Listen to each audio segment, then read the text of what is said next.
Jeffrey Pfeffer. He's from the Stanford Graduate School of Business. He's got a book called Leadership BS. No free shout outs. I don't know Jeffrey Pfeffer. You know, we're going to try to get him on the show.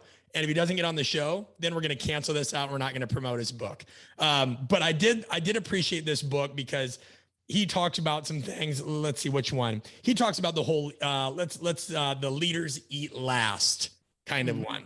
And in his book, and of course I'm paraphrasing, he says, well, no, this isn't true. And he alludes to the fact that you look at most CEOs and most organizations or most people in the C-suite, not only do they not quote unquote eat last, let's say the company goes under, they're getting golden parachutes, they're getting buyouts. They usually have perks that nobody else, even at the middle management level or higher management level gets. They don't eat last, right? They can have stock options. They have better benefits, you know, and so that doesn't always happen. You know, you think of, let's think of the University of Alabama. Does Nick Saban eat last?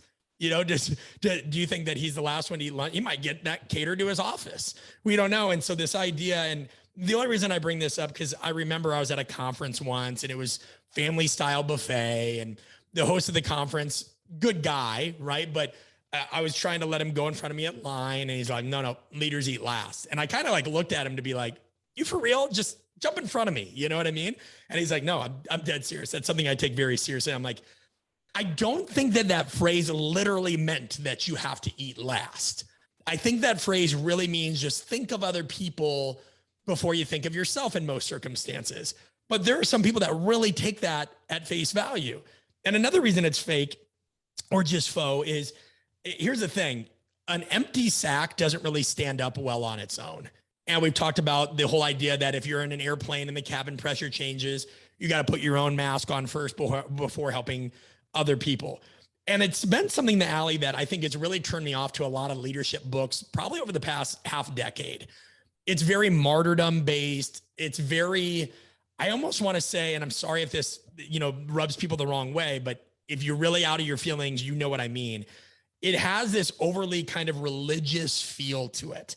You know, now I believe in God and I believe in a higher power, and I pray at night, and whatever your beliefs are, that's for you, right? But this whole idea of trying to like just have this martyrdom based persona that you're somehow an elevated person. If you're like, you know, no, you go ahead. I'm not going to do this. I'm never going to serve myself. I need to be selfless. I just think that stuff has been very overplayed. I don't know who you can serve if you don't take care of your own selfish needs. And you know what? To be selfish actually means that you have a self and you recognize those needs. So those aren't all the thoughts of Jeffrey Pfeffer. He just kind of goes into the idea of why that's not real in massive organizations. But yeah, I just don't care for the martyrdom that's been over the top in leadership culture in the past half decade or so.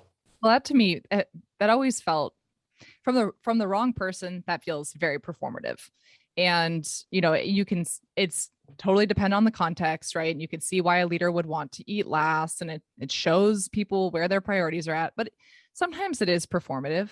And that's where it really bugs me. I mean, like this is an aside, but maybe it's kind of funny. You know, like how you're at your family's house or you're at a guest house, and you all, like you said, line up to get in line for the buffet, and somebody says, you go first.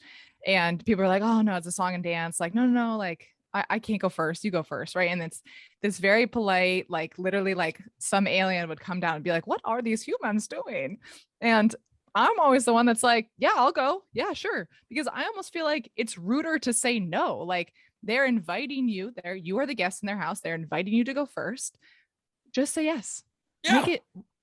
Well, No. And the context, you're right. The context matters. I think of when are we doing the brand builder event? Is that in March? Yes. Okay. So for that, anybody that purchases the executive ticket, we're hosting a dinner at my house, right? Because that's just kind of like how we like to do things, small business. And we're going to cook for everybody.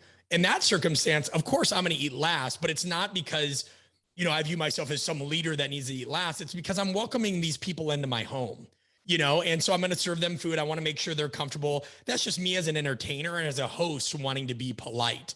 It's not so I can go to bed that night with some self-righteous kind of pat on the back and be like, I ate last because these are my people and I'm serving them. No, they're in your home.